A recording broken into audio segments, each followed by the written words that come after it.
जी हाँ दोस्तों, नमस्कार। मैं विपिन आ चुके हैं अपने नए सेशन के साथ, और जिसमें आज हम आपके बीच में प्रेम्बल के बारे में पढ़ रहे थे। आज नया सेशन आपके बीच में रहने वाला है। हालांकि जो कल क्लास मैंने स्टार्ट की थी और कुछ ना कुछ क्या हुआ था, कीड़ों का आक्रमण हो गया था।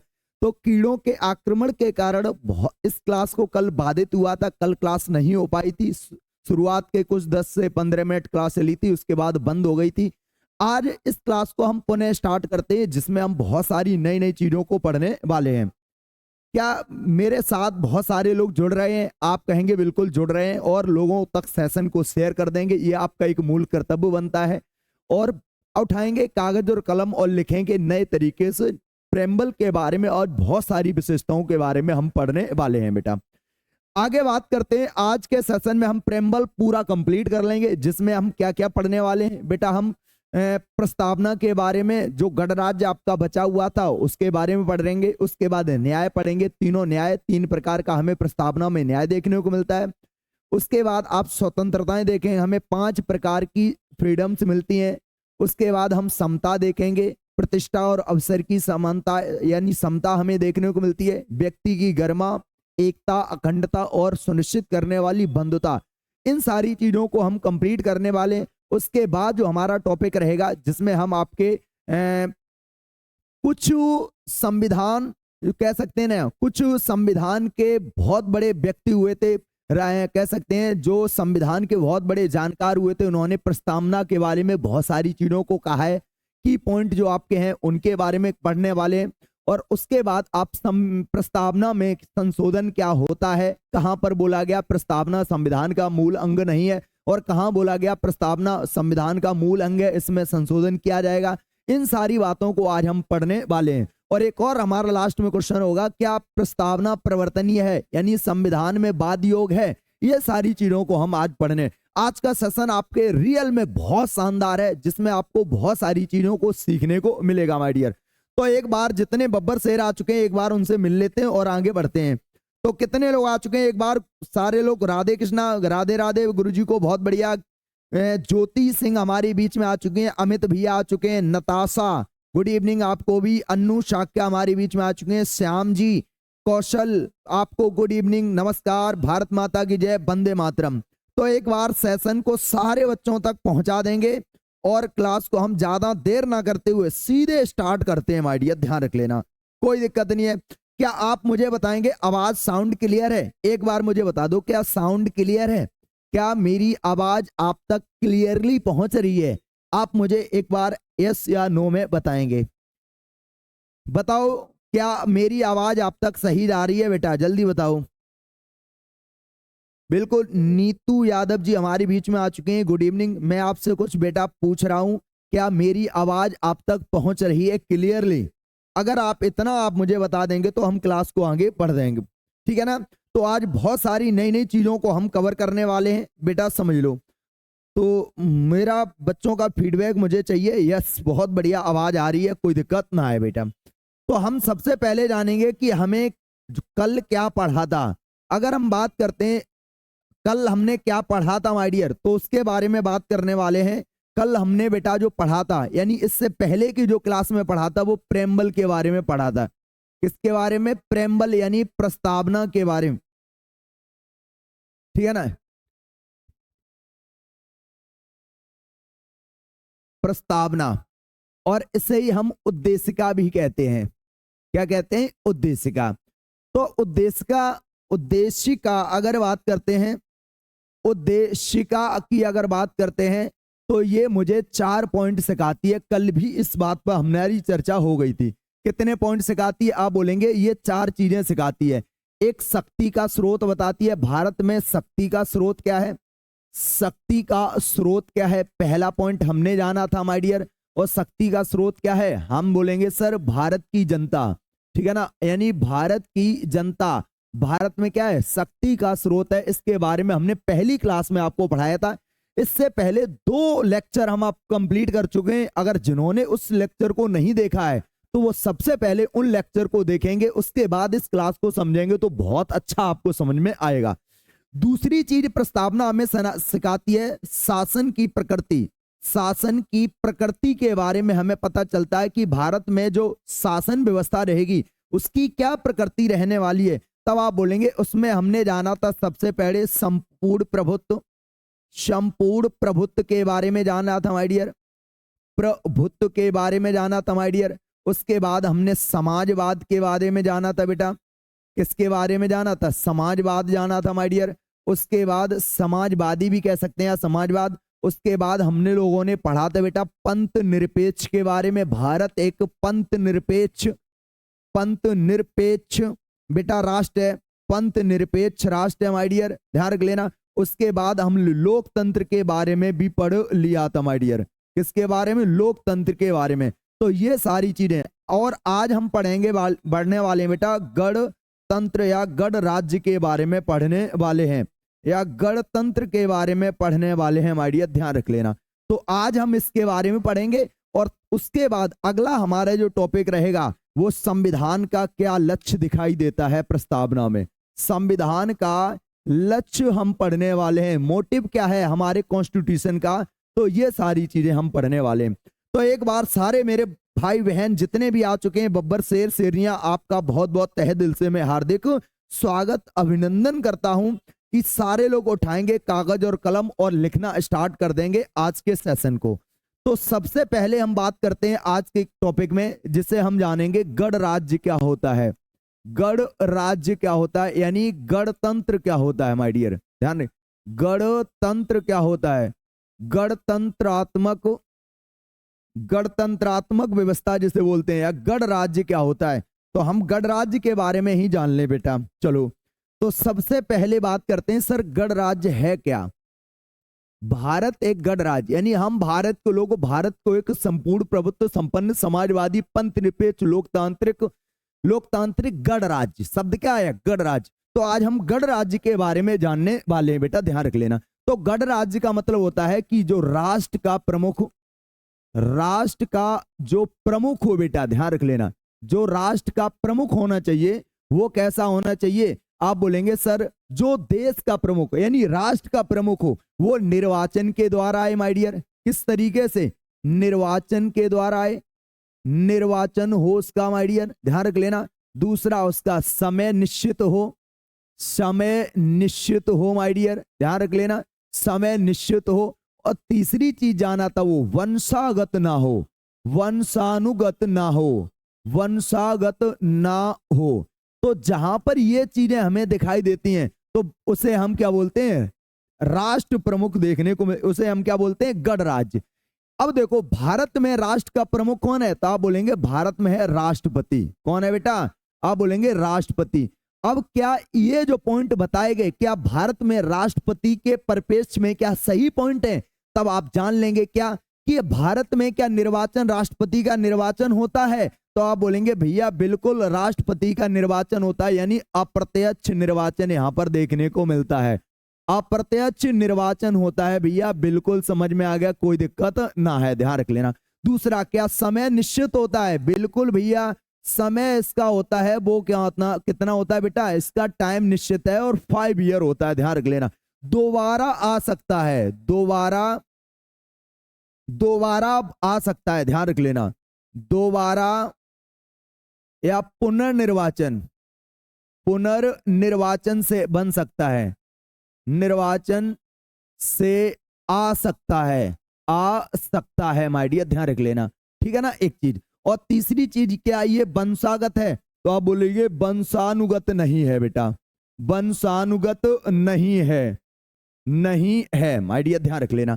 अब देखो भारत का जो राष्ट्रपति व्यक्ति बना वो राष्ट्र का प्रमुख है, वो संवैधानिक प्रमुख है, और जो संवैधानिक प्रमुख होता है यानी राष्ट्र का प्रमुख होता है उसका भारत में इलेक्शन होता है, यानी वाई बेटा इनडायरेक्ट इलेक्शन के द्वारा वो चुना जाता है माय डियर। उसका समय निश्चित होता है, 5 ईयर उसका टाइम होता है, लेकिन दोबारा वो राष्ट्रपति बन सकता है, वो राष्ट्र का प्रमुख बन सकता है, लेकिन उसी प्रोसेस से, जिस प्रोसेस से वो फर्स्ट टाइम पे आया था माय डियर, जिस प्रोसेस से वो फर्स्ट टाइम में आया था उसी प्रोसेस से आ सकता है। क्या वो वंशागत, अब बताओ क्या भारत के जो पहले राष्ट्रपति हुए थे हमारे महामहिम डॉक्टर राजेंद्र प्रसाद जी, क्या वो उनके बेटे द्वारा राष्ट्रपति बने, तो आप बोलेंगे नहीं बने। तो कौन बने थे? सर्वपल्ली राधाकृष्णन बने थे। तो आप जान सकते हैं कि क्या ये पद, राष्ट्रपति का पद, क्या वंशागत है? आप कहेंगे भैया नहीं है। तो जहां पर ऐसी व्यवस्था देखने को मिलती है तो उस देश में गणराज्य शब्द जुड़ जाता है। क्या शब्द जुड़ जाता? गणराज्य। अब देखो, हम अगर ब्रिटेन की बात करते हैं, समझ लेना बेटा, ब्रिटेन की बात करते हैं तो ब्रिटेन में राष्ट्र का प्रमुख होता है वहां का सम्राट या वहां की महारानी। और महारानी जो पद होता है वो कैसा होता है? वो राष्ट्र का प्रमुख तो है, उसे किसी ने चुना नहीं है, वो वंशागत है, यानी उनके बेटे बनते आए, उनके मतलब जो उनके रिलेशन, जो उसके फैमिली मेंबर थे वो लगातार बनते आ रहे और उनकी परंपरा वही चली आ रही। तो वो क्या है, उनका निर्वाचन नहीं होता है, उनका समय निश्चित, यानी जब तक वो जिंदा है तब तक बने रहेंगे। जैसे ही निपटे भाई साहब, उसके बाद उनका बेटा या बेटी होगा या उनके कोई रिलेशन का होगा, वो क्या बन जाएगा? वहां का किंग बन जाएगा, राष्ट्र का प्रमुख बन जाएगा। वंशागत, हाँ बिल्कुल वंशागत वहां पर देखने को मिलता है। लेकिन भारत में बात करते हैं, भारत में ऐसा नहीं है। भारत इसलिए, ब्रिटेन कैसा राष्ट्र है? लोकतांत्रिक राज्य है, लेकिन वो गणराज्य नहीं है, वो गणराज्य नहीं है ब्रिटेन। लेकिन भारत क्या है? लोकतंत्र भी है और गणराज्य भी है। तो भारत की प्रस्तावना में जो गणराज्य शब्द का समझ में आया, अर्थ क्या होता है? वो भारत के राष्ट्रपति यानी राष्ट्र के प्रमुख से संबंधित होता है। आपको समझ में आ गया? कोई दिक्कत नहीं, स्क्रीनशॉट लो और आगे बढ़ते हैं। तो गणराज्य का मतलब आपको समझ में आ गया माय डियर, ध्यान रख लेना। आगे बात करते हैं। आगे अब हम जानेंगे संविधान। अब हम जानने वाले हैं बेटा संविधान का लक्ष्य क्या है, जो प्रस्ताव में, या उद्देश्य क्या है, मोटिव क्या है, जो हमारे प्रस्तावना में बताया गया माय डियर, ध्यान रख लेना। इसमें कहा गया कि देश की जनता के लिए हम क्या करेंगे? हम ऐसा काम करेंगे, यानी सभी के साथ हम न्याय प्रदान करेंगे। क्या करेंगे? न्याय। और न्याय भी 3 प्रकार के न्याय हैं। कौन? आप बोलेंगे एक तो है सामाजिक न्याय है। क्या है बेटा? सामाजिक न्याय बताया गया है। और सामाजिक न्याय का मतलब तात्पर्य क्या हुआ? तो आप बता सकते हैं यहां पर, यानी भारत के अंदर अगर बात करते हैं तो किसी व्यक्ति के साथ धर्म, जाति, लिंग आदि के आधार पर हम भेदभाव करेंगे नहीं। समाज में किसी भी आधार पर किसी भी व्यक्ति के साथ भेदभाव किया जाएगा नहीं। तभी तो हमने, अभी आपने क्या पढ़ा था? समाज में, इससे पहली क्लास में आपने समाजवाद पढ़ा था और लोकतांत्रिक समाजवाद भारत में देखने को मिलता है। तो वहां पर मैंने बहुत सारी, यानी समाज में जो संसाधन हो वो समान वितरण किए जाए, समान में एकता का भाव देखने को मिले, यानी समाज में जो चीजें मिले हैं वो कैसी हैं? इक्वलिटी वहां पर दिखाई दे। ध्यान रख लेना। तो सामाजिक न्याय यानी इसका मतलब हो गया धर्म, लिंग, वंश, जाति या रंग के आधार पर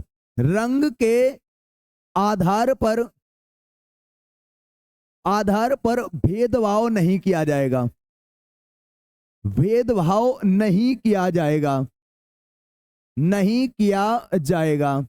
तो आपका क्या समझ में आया? सर समाज में हमें क्या देखें? सामाजिक न्याय, यानी समाज में रहने वाले हर एक व्यक्ति को न्याय प्रदान किया जाएगा। यह हमारे संविधान का मोटिव होगा, उद्देश्य होगा, पहला पॉइंट।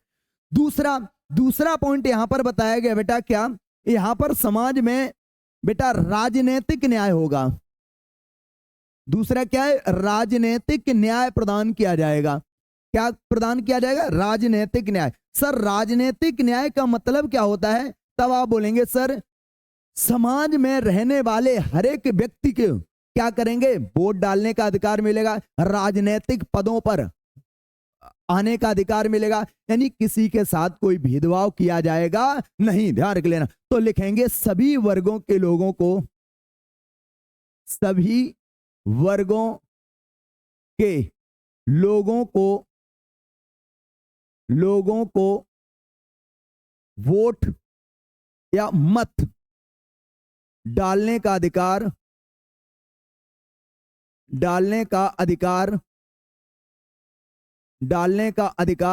और राजनीतिक पदों पर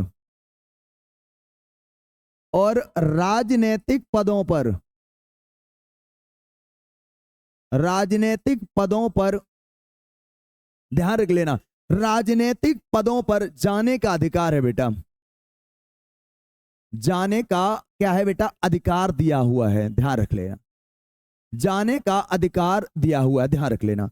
और तीसरा बेटा क्या है, तब आप बोलेंगे सर तीसरे में बताया गया क्या, सर आर्थिक न्याय। तीसरे में क्या है, आर्थिक न्याय किया जाएगा। सर आर्थिक न्याय का मीन्स क्या हुआ, तब आप क्या जानेंगे, तब आप जानेंगे क्या कि समाज में रहने वाले हर एक लोगों के आय और संपत्ति यानी जो संपदा है उसकी असमानता को दूर किया जाएगा, ध्यान रख लेना। तो इसका मतलब हो गया आय संपदा की बढ़ती असमानता को दूर किया जाएगा। यानी जो एक समाज में कुछ ऐसा दिखता है कि कुछ लोगों के पास तो बहुत सारा इनकम है, बहुत सारा पैसा है, कुछ लोगों के पास है ही नहीं, तो हम क्या करेंगे, समाज को एक भाव में लाने का प्रयास किया जाएगा, ध्यान रख लेना। तो इनका यानी यहां पर क्या हो, असमानता, यानी एक तो बहुत ज्यादा पैसे वाला है, एक तो बिल्कुल गरीब है, तो इनके अंदर जो असमानता दिखती है तो उस गैप को क्या किया जाएगा, कम करने का प्रयास किया जाएगा। यानी जो निचले पायदान पर इसको भी ऊपर उठाया जाएगा। इसका मतलब ये समझ में आ गया।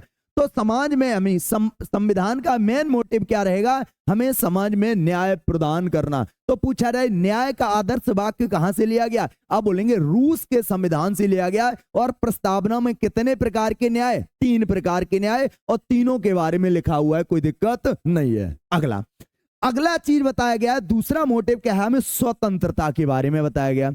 दूसरी चीज क्या बताएगी, हमें यहां पर स्वतंत्रता दी जाएगी, ध्यान रख लेना, क्या दी जाएगी, तो आप बोलेंगे स्वतंत्रता। क्या मिलेगी बेटा, स्वतंत्रता प्रदान की जाएगी। स्वतंत्रता बेटा 5 प्रकार की स्वतंत्रता हमें देखने को मिलती है, कौन कौन सी, तो आप बोलेंगे सर पहली है विचार अभिव्यक्ति, विश्वास, धर्म और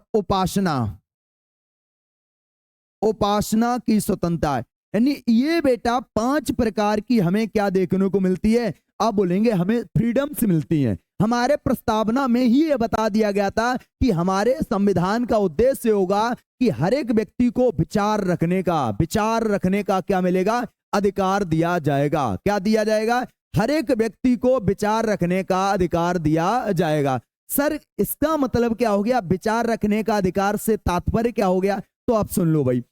यानी समाज में रहने वाले हर एक व्यक्ति चिंतन कर सकता है, मनन कर सकता है, ये सारी चीजें कर सकता है, तो अपना विचार प्रकट कर सकता है, ध्यान रख लेना।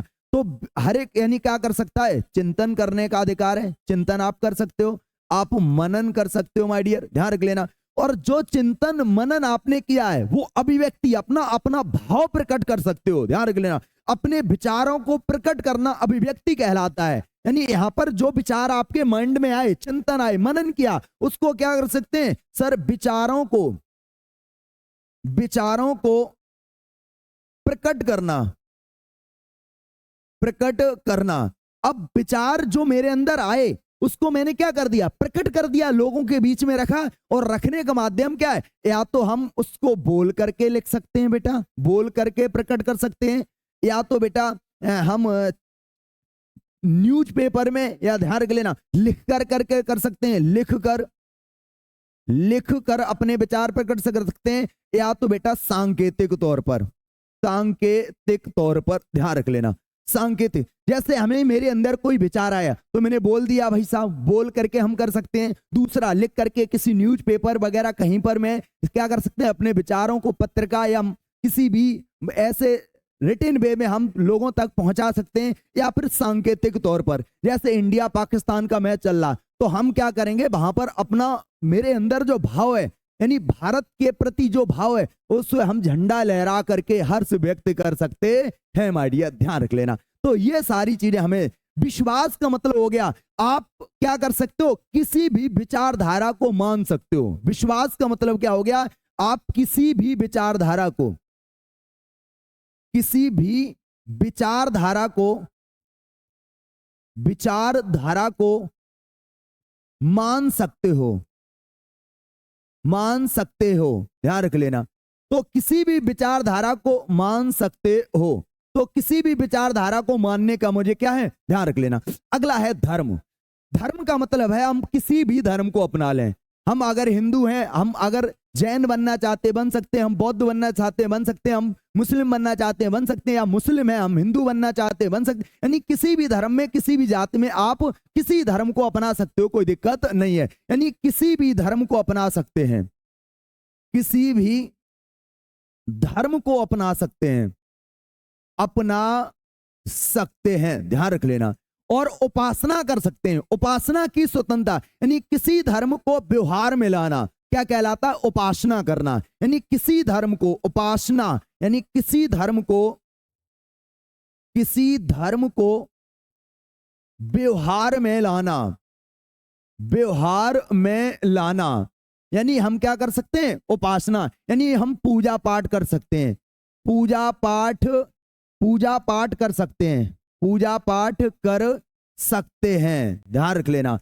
अब जिस धर्म को अपनाया उसके भाई साहब नियम कानूनों को फॉलो करो, उसको मानो भाई। ये सारी पद्धति, सारी चीजें आप अपना सकते हो, कोई दिक्कत नहीं है। ये हमारे पहले ही बोल दिया, ये हमें 5 प्रकार की हमें क्या मिलती हैं, फ्रीडम्स, और 3 टाइप्स की हमें क्या मिलती हैं बेटा, न्याय प्रदान किया जाएगा, ध्यान रख लेना। अगला पॉइंट बेटा स्क्रीनशॉट लो, उसके बाद आगे बढ़ते हैं बेटा। मान लेते हैं मैंने इस्लाम धर्म को अपनाया, हम मस्जिद में जा सकते हैं, हम कुरान पढ़ सकते हैं, हम अपना टोपी लगा सकते हैं बेटा, हम बेटा दाढ़ी रख सकते हैं, ये सब मेरे अधिकार हैं, ध्यान रख लेना। अगर मैंने ईसाई धर्म को अपनाया तो ईसाई धर्म की चीजों को हम फॉलो कर सकते हैं। हमने बेटा जैन धर्म को अपनाया तो जैन धर्म की रीति रिवाज, परंपरा, पूजा पद्धति को फॉलो कर सकते हैं। हमने हिंदू धर्म अपनाया तो हिंदू धर्म की रीति रिवाज, परंपरा, यानी ये सारे चीजें हमें पहले ही बता दी गई थी कि हमारा ये लक्ष्य रहेगा संविधान के अंदर। बेटा कल जैसे आक्रमण फिर हो गया आज कीड़ों का, जल्दी जल्दी क्लास को निपटाते हैं, ध्यान रख लेना। अगला है बेटा व्यक्ति की गरिमा। अगला क्या है, व्यक्ति की गरिमा, व्यक्ति की गरिमा, गरिमा यानी व्यक्ति की गरिमा का ध्यान रखा जाएगा। यानी लोगों को रोजगार, आवास, ठीक है ना, नौकरी पाने का अधिकार, ये सब, ये सारी चीजें दी जाएंगी माय डियर, ध्यान रख लेना। ये सब क्या, ये आपको दी जाएंगी माय डियर, ध्यान रख लेना। यानी आप कह सकते हैं न्याय, रोजगार, भोजन, आवास। आप लिखेंगे सर न्याय, न्याय, रोजगार, भोजन, आवास, भोजन, आवास, ध्यान रख लेना। न्याय, रोजगार, भोजन, आवास, ध्यान रख लेना। व अन्य मौलिक, अन्य मौलिक, ठीक है ना, अन्य मौलिक, अन्य मौलिक आवश्यकताएं गरिमापूर्ण तरीके से, आवश्यकताएं गरिमापूर्ण तरीके से, गरिमापूर्ण तरीके से प्रदान की जाएंगी, प्रदान की जाएंगी, ठीक है ना। ये क्या होंगी, ये सारी आवश्यकताओं को गरिमापूर्ण तरीके से, यानी एक मान सम्मान, यानी व्यक्ति की गरिमा बनी रहे, यानी व्यक्ति का क्या होता है, एक मान सम्मान भाव वगैरह ये होता है, तो ये उस तरीके से बना रहे माय डियर, ध्यान रख लेना भाई। आज फिर कीड़ों का आक्रमण हो गया बेटा, जल्दी से करते हैं भाई, ठीक है ना, आ गए बहुत सारे कीड़े आ गए भाई, ध्यान रख लेना। अगला है बेटा समानता की बात की है, समता की। अब बात करते हैं किसकी, समता की बात करते हैं माय डियर, ध्यान रख लेना। तो हमें समाज में 2 प्रकार की समता देखने को मिलती है, एक प्रतिष्ठा, प्रतिष्ठा और अवसर, और अवसर, यानी समाज में प्रतिष्ठा और अवसर की हमें क्या देखने को मिलती है, समता देखने को मिलती है। यानी इसमें हम कह सकते हैं अगर मेरे अंदर हुनर है, मेरे अंदर स्किल है, तो मेरे हुनर स्किल को रखने का मेरे पास क्या है, अधिकार है माय डियर, ध्यान रख लेना। तो हम इसमें कह सकते हैं क्या कि सर नौकरी पाने का अधिकार है, ध्यान रख लेना, हम नौकरी को पा सकते हैं। यानी नौकरी पाने का पहला पॉइंट लिखेंगे, नौकरी पाने का, नौकरी पाने का समान अधिकार रहेगा, समान अधिकार रहेगा, अधिकार रहेगा माय डियर, ध्यान रख लेना। नौकरी पाने का समान अधिकार रहेगा। ध्यान रख लेना।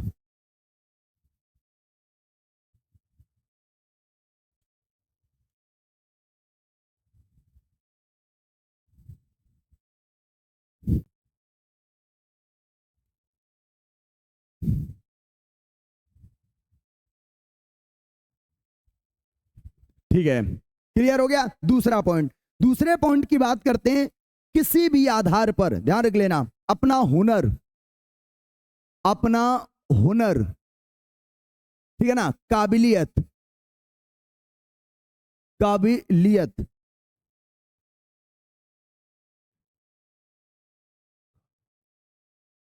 काबिलियत, हुनर काबिलियत को दिखाने का अवसर मिलेगा, दिखाने का अवसर मिलेगा,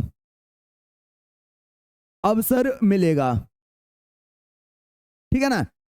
तो ये सारी, अपना हम हुनर दिखा सकते हैं, काबिलियत को दिखा सकते हैं, अपने स्किल्स को दिखा सकते हैं, ये हमें अवसर प्रदान किए जाएंगे माय डियर, ध्यान रख लेना। अगला शब्द है आपकी एकता। क्या बेटा? एकता। एक शब्द है बेटा अखंडता, अखंडता, और एक शब्द है बंधुता। इन तीन शब्दों के बारे में बात करते हैं बेटा, ध्यान रख लेना। एकता का मतलब है मुझे क्या रहना है, एक साथ रहना है। एकता का मतलब क्या हो गया? आप बता सकते हैं सर, एकता का मतलब हो गया हमें क्या करना, लोगों को एक साथ रहना है, लोगों की एकता। हमें भारत के अंदर लोगों की एकता देखने को मिलनी चाहिए, ध्यान रख लेना। लोगों को एकता के तौर पर रखा है, यानी लोगों की एकता, लोगों की एकता का, एकता रखा जाएगा, यानी एक साथ रखा जाएगा, एकता का ख्याल रखा जाएगा। क्या रखा जाएगा? एकता का ख्याल रखा जाएगा माय डियर, ध्यान रख लेना। एकता का ख्याल रखा जाए। अखंडता का मतलब होता है खंड खंड ना होना। क्या होना? यानी भारत का जो संपूर्ण भू क्षेत्र है वो एक साथ रहेगा। यानी इसका मतलब हो गया भारत का संपूर्ण संपूर्ण भू क्षेत्र, भू क्षेत्र, ध्यान रख लेना, संपूर्ण भू क्षेत्र एकत्र रहेगा, एकत्र रहेगा, यानी एक साथ रहेगा, वो अलग हो सकता नहीं है। और बंधुता का मतलब है भाईचारे के साथ, ध्यान रख लेना। बंधुता का मतलब क्या हो गया? हम भाईचारे के साथ रहेंगे, भाईचारे के साथ साथ रहना, भाईचारे के साथ रहना माय डियर, ध्यान रख लेना। तो ये सारी चीजें हमें कहां पर देखने को मिलती है? तब आप बता सकते हैं सर प्रस्तावना में ये बताएंगे कि ये सारी चीजें हमें संविधान में देखने को मिलेगी। बिल्कुल सारी चीजें हम पढ़ेंगे, संविधान के अंदर पढ़ेंगे, हम मौलिक अधिकारों के अंदर पढ़ेंगे और जगह भी पढ़ेंगे, टेंशन मत करना, क्लियर हो गया माय डियर, ध्यान रख लेना। तो ये सारी चीजें आपकी हो गई। अब आगे बढ़ते हैं, ध्यान रख लेना भाई।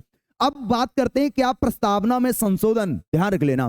तो हेडिंग डालेंगे प्रस्तावना में संशोधन, प्रस्तावना में, प्रस्तावना में संशोधन, संशोधन, ध्यान रख लेना। तो अब बात करते हैं प्रस्तावना में क्या संशोधन हो सकते हैं, तब आप जानेंगे क्या। अगर हम बात करते हैं 1960 में एक वेरुवाड़ी संदर्भ आता है बेटा 1960 में, और इसमें क्या हुआ था, सर्वोच्च न्यायालय ने राष्ट्रपति को सलाह दी थी। आर्टिकल 143 के तहत, 143 के तहत राष्ट्रपति ने क्या ली थी बेटा, सुप्रीम कोर्ट से सलाह मांगी थी माय डियर। और सलाह में बताया गया था क्या प्रस्तावना संविधान का अंग है। तो उस समय जो मुख्य न्यायाधीश थे वो थे आपके गजेंद्र गढ़कर। तो उन्होंने बताया था कि ये जो प्रस्तावना है वो संविधान को, संविधान निर्माताओं को मस्तिष्क को समझने की क्या है, एक कुंजी है माय डियर, ध्यान रख लेना। क्या है बेटा? कुंजी बताया था, ध्यान रख लेना। तो इसमें आप जानेंगे पहला पॉइंट क्या है सर, 1960 में आया था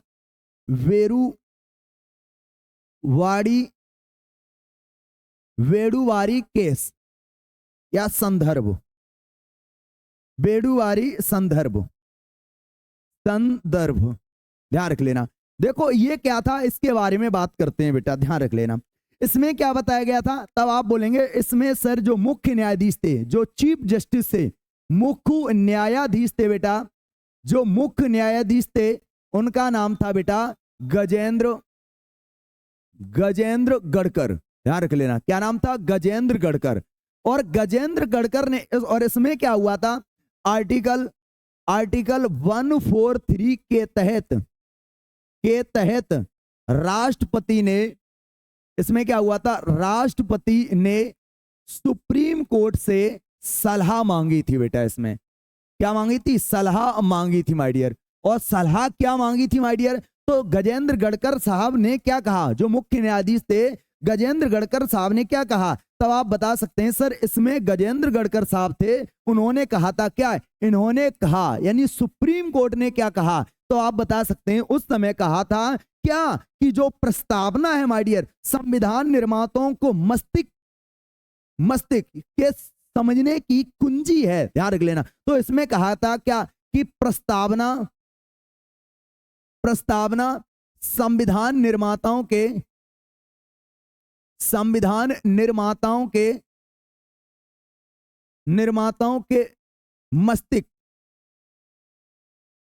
मस्तिष्क को समझने की, या मस्तिष्क के समझने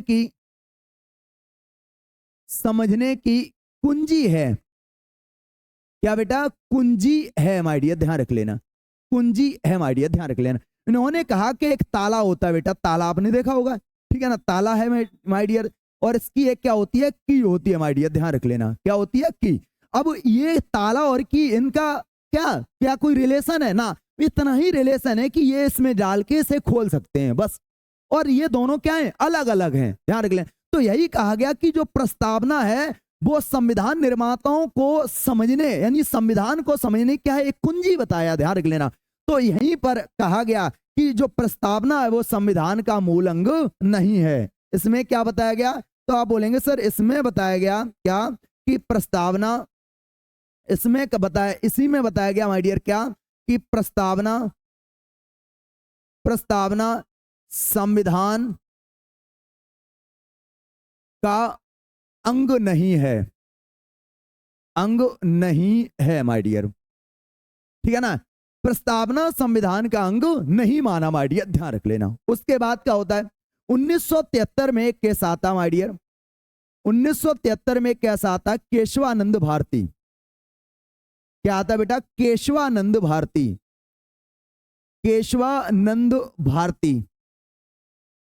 भारतीय बनाम भारत संघ, यानी संघ, और कवायद 1973 में आया माय डियर, ध्यान रख लेना। तो ये केस क्या था, उस समय बेटा जो जमींदारी उन्मूलन नहीं हुआ था, उस समय क्या हुआ था कि मठाधीश थे, कौन, केशवानंद भारती, तो इन्होंने उस समय जो भूमि जमींदारी उन्मूलन आया था, उसमें जो इनकी जो जमीन थी वो जमींदारी उन्मूलन के तहत चली गई थी, तो इन्होंने केस कर दिया था कहां पर, सुप्रीम कोर्ट में। उसे हम आगे बताने वाले हैं, बहुत डिटेल से बताएंगे, टेंशन मत करना। यहां पर क्या कहा, यहां पर ही कहा गया क्या, कि प्रस्तावना संविधान का मूल अंग है। इसमें क्या बोला गया, इसमें बोला गया कि प्रस्तावना संविधान का मूल अंग है, मूल अंग है, ध्यान रख लेना, पहला पॉइंट कहा गया। दूसरी चीज कहा गया क्या, कि प्रस्तावना में संशोधित किया जा सकता है, प्रस्तावना में संशोधन किया जा सकता है माय डियर, ध्यान रख लेना। लेकिन एक यहां पर पॉइंट और बताया गया, क्या, एक पॉइंट बोला गया यहां पर, कि मूल ढांचे में परिवर्तन नहीं किया जाएगा,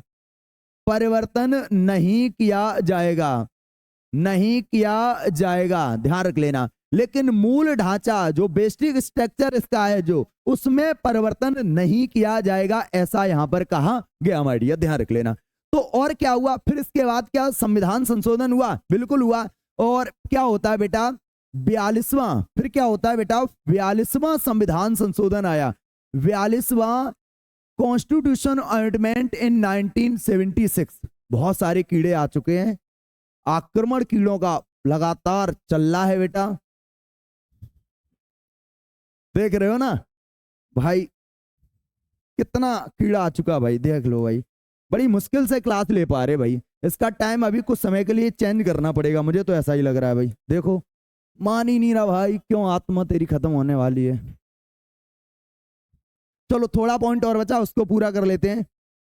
देखो इसमें क्या हुआ, तो बोले कितने बार अमेंडमेंट हुआ? 42वां अगर पूछा जाए संविधान संशोधन, संविधान संशोधन ध्यान रख लेना, संविधान संशोधन। और 42वां जो संविधान संशोधन हुआ था ये 1976 में हुआ था माय डियर। और इससे ये बेटा जो था ना, इसे लघु संविधान कहा गया। क्या कहा गया? लघु संविधान। यानी इस समय बहुत सारे संशोधन होते हैं माय डियर, और लघु संविधान भी कहा गया माय डियर, भी कहा गया माय डियर, ध्यान रख लेना। इसमें बहुत सारी चीजों को संविधान में जोड़ा गया था माय डियर, ध्यान रख लेना। अब आगे बात करते हैं। तो इसी में बेटा क्या हुआ? प्रस्तावना में, प्रस्तावना में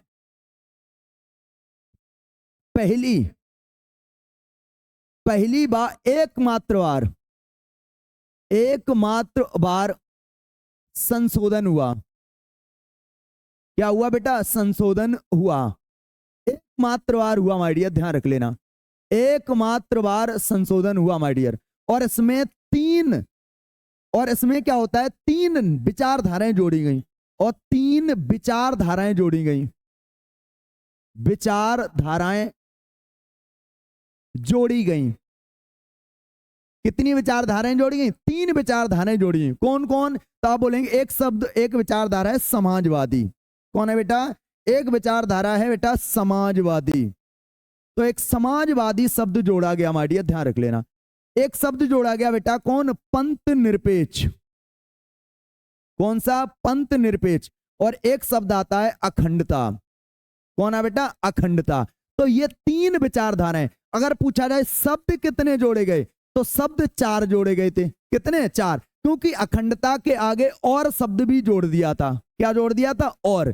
तो ध्यान रख लेना, शब्द पूछे जाए तो 4, विचारधाराएं कितनी है? 3, ध्यान रख लेना। और कब? एक बार संविधान में संशोधन अभी तक मात्र हुआ है माय डियर, ध्यान रख लेना भाई, ठीक है ना। बिल्कुल भाई, बहुत बढ़िया, सारे लोग लिख रहेंगे, कोई दिक्कत ना है। तो अभी तक संविधान में अगर पूछा जाए तो कितने बार, तो आप बोलेंगे सर एक बार संविधान में अभी तक क्या हुआ है? संशोधन कराया गया माय डियर। और 3 शब्द जोड़े जाते हैं, ये विशेषकर ध्यान रख लेना भाई, कोई दिक्कत नहीं होनी चाहिए भाई, ध्यान रख लेना। आगे बात करते हैं। अब एक क्वेश्चन यहां पर आता है, क्या सर क्या प्रस्तावना परिवर्तनीय है? परिवर्तनीय है। तब आप कहेंगे सर प्रस्तावना परिवर्तनीय नहीं है। यानी प्रस्तावना इसमें लिखेंगे सर प्रस्तावना परिवर्तनीय नहीं है, परिवर्तनीय नहीं है, परिवर्तनीय नहीं है। यानी ये बाद योग नहीं है, ये बाद योग नहीं है, वाद योग नहीं है। हम बेटा सुप्रीम कोर्ट या न्यायालय की शरण नहीं ले सकते हैं। हम न्यायालय की शरण नहीं ले सकते हैं, न्यायालय की शरण नहीं ले सकते हैं, नहीं ले सकते हैं, ध्यान रख लेना। यानी प्रस्तावना में बातें कही गई, ये चीजें की जाएंगी, लेकिन जरूरी थोड़ी है कि अभी हो जाएं। अब तुम बोलो संविधान में ये बोला गया आय की असमानता को दूर हो, तो अब मेरे पास तो पैसे ही नहीं है, इनकम सोर्स ऑफ इनकम नहीं है, बहुत सारे अंबानी तो बहुत सारा कमा रहा है भाई, ऐसा नहीं होना चाहिए, हम केस कर देंगे भाई, हमारा भी वही असमानता दूर की जाए। तो ऐसा नहीं कर सकते हो। तो ये कुछ चीजें बेटा, आपके जो डीपीएसपी है ना, वो भी कैसा है? अपरिवर्तनीय है। डीपीएसपी क्या है? अपरिवर्तनीय। जैसे पहले शिक्षा थी, तो शिक्षा भारत में उतने बहुत सारे संसाधन नहीं थे, तो सोर्स ऑफ इनकम नहीं थे, बहुत सारी चीजें नहीं थी, तो जिनको लागू नहीं किया जा सकता था। अब जो जैसे जैसे भारत में चीजें बनती जा रही हैं, वैसे वैसे वो चीजें मूल डीपीएसपी से हटा करके कहां पर पता चले। यानी राज्यों को डीपीएसपी में बोल दिया कि राज्य अपने लोगों के कल्याण के लिए ये चीजें करेगा। जब कोई नियम विधियां बनाएगा तो इन चीजों का, मानव के कल्याण का वो ध्यान रखेगा, ऐसा यहां पर बताया गया। तो पता चले कि यह प्रस्तावना में ये कहा गया, तो हम संविधान में, हम सुप्रीम कोर्ट चले जाएंगे, ये चीजें मुझे नहीं मिल रही है, ये सरकार मुझे दे नहीं रही है, तो ऐसा नहीं कर सकते। यानी हम बाद योग नहीं, हम न्यायालय की शरण ले सकते नहीं, हमारी ध्यान रख लेना। अब आपके कुछ इंपॉर्टेंट फैक्ट हैं बेटा, जिनके बारे में हम लिखते हैं, तो हेडिंग डालो इंपॉर्टेंट फैक्ट, हेडिंग डालो बेटा इंपॉर्टेंट फैक्ट, हेडिंग डालो इंपॉर्टेंट फैक्ट, इंपॉर्टेंट फैक्ट, बहुत बढ़िया है, ध्यान रख लेना। तो एक क्वेश्चन पूछा जाता है क्या, कि प्रस्तावना से संबंधित बहुत सारे प्रश्न आते हैं क्या, कि प्रस्तावना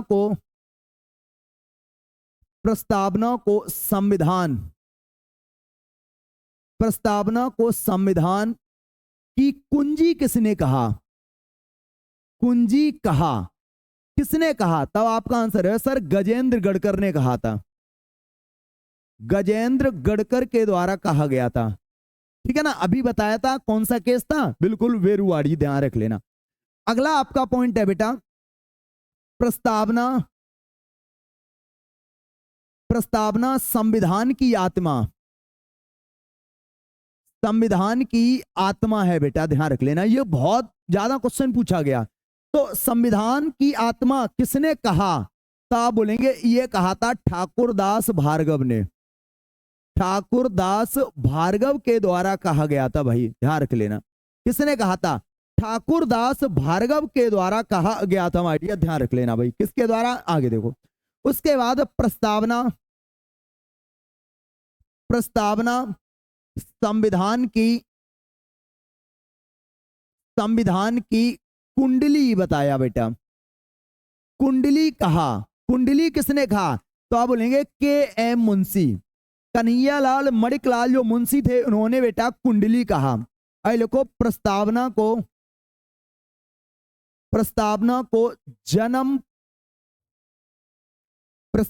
को देख रहे हो कितने कीड़े, देख रहे हो कितने कीड़े, ठीक है ना। तो 1 मिनट में देखते हैं भाई। पूछा जाए तो प्रस्तावना को परिचय पत्र किसने कहा? अगर आपसे पूछा जाए प्रस्तावना को परिचय पत्र किसने कहा? तो परिचय पत्र कहा था बेटा एन पालकीवाला ने। ये सुप्रीम कोर्ट के एक बहुत बड़े वकील थे, अधिवक्ता थे, उनके द्वारा ही कहा गया था माय डियर, ध्यान रख लेना। एक आता है की पॉइंट। प्रस्तावना को की पॉइंट किसने बोला? की पॉइंट किसने कहा? किसने कहा, ध्यान रख लेना। तब आप बोलेंगे एक अंग्रेज राजनीतिज्ञ थे जिनका नाम था और लेखक थे अर्नेस्ट वॉकर। तो अर्नेस्ट वॉकर के द्वारा कहा गया बेटा। किसके द्वारा? अर्नेस्ट वॉकर ने कहा माय डियर, ध्यान रख लेना ये, ठीक है ना। तो ये प्रस्तावना से संबंधित चीजें रही जो आपको मैंने कराई, ठीक है ना। आज कीड़े का बहुत ज्यादा एकदम भयानक तौर पर पूरे में कीड़े ही कीड़े फैले हुए हैं। बरसात का मौसम है और कहीं ना कहीं बहुत आतंक मचा दिया भाई साहब कीड़ों ने, एकदम कह सकते हैं ना बेहिसाब से एकदम बेलगाम हो चुके हैं भाई साहब कीड़े तो ये। अच्छा, एक खुशखबरी आपको बता दें, कल महामैराथन क्लास रहने वाली है, सारे बच्चे विशेषकर ध्यान दें। कल महामैराथन आपकी रहने वाली है और आपको सबको जुड़ना है कल की क्लास में, और जिसमें हम पॉलिटी के बहुत शानदार आपके बीच में क्वेश्चन 130 कराएंगे, ठीक है ना। बहुत बढ़िया, बहुत कीड़े आ गए बेटा टिंकू भाई, बहुत भयानक तौर पर, एकदम देख रहे हो ना, एकदम ठीक है ना, एकदम पूरे में यहाँ पर कीड़े ही कीड़े दिख रहे हैं भाई, इतना भयानक तौर पर, ठीक है ना। तो भाई आज के लिए जल्दी से क्लास और यानी टॉपिक भी पूरा हो गया, आगे फिर मिलेंगे हम आपसे, और आपसे हम आज लेते हैं विदा। और कल मेरी मैराथन क्लास होगी, कल बहुत सारी चीजें नई आपको देखने को मिलेंगी, और कुछ बहुत सारी चीजें आपको कल, हम आज कुछ नहीं बताएंगे, कल ही बताएंगे सब कुछ जो भी रहेगा, ठीक है ना। तो कल आप जुड़ना ना भूलें बेटा, 9 बजे से आपके लिए महामैराथन, जिसमें हम इंडियन ज्योग्राफी की कंप्लीट सेशन आपके बीच में रहेगा, कंप्लीट सेशन, तो कल जुड़ेंगे बेटा।